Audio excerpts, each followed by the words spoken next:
नाले वारे शाइर साईं सरकज सिंधी साहब खे अची पंहिंजे ख़्यालनि जो इज़हार करे। साईं सरकज सिंधी साहब।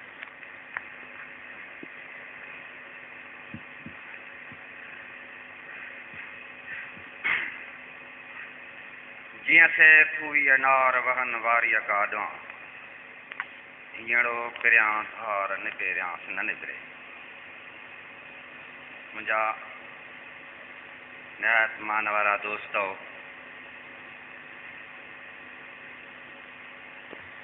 मुक़दस मूर्तीअ जहिड़े माण्हूअ जी बर्सीअ में शरीक थींदड़ अॼोका साम्हूं वेठल प्यारो माण्हू मुंहिंजे ख़्याल में के माण्हू उहे हूंदा आहिनि जेके सॼी उमिरि धक खाई बि न सुधरंदा आहिनि जीअं आऊं शर्मदायूं।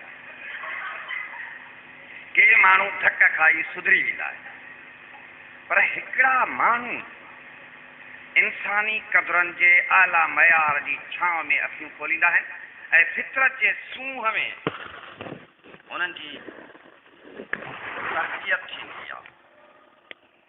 सची ॻाल्हि इहा आहे त हिकिड़े निहायत ॾुखे अणूंद जाहिल कबीले में हिकु अहिड़ो सुलक्षणो माण्हू पैदा थी पियो जो हिन जे लाइ माण्हू त पैदा थींदा रहंदा, पर इन ई कबीले में हिन जे लाइ सदियूं रोइबो बि माण्हू पैदा न थींदो। अहिड़े माण्हूअ खे यादि करण जे लाइ जेको माण्हू सदाईं दिलनि में महफ़ूज़ हुजे,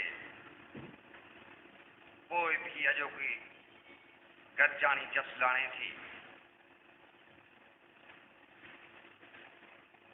सोने पत्थर मां भॻवान हो या भॻवान पत्थर थी वियो हो, पर ही अहिड़ो माण्हू हो जंहिंजे हर अमल में ख़ूबी, जंहिंजे हर अमल में सचाई, जंहिंजी हर ॻाल्हि में अमल हो।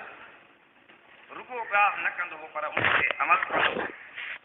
उहा कहिड़ी बि ॻाल्हि हुजे त ज़ख़्मी पंहिंजे अमल जे हवाले सां घटि में घटि असांजे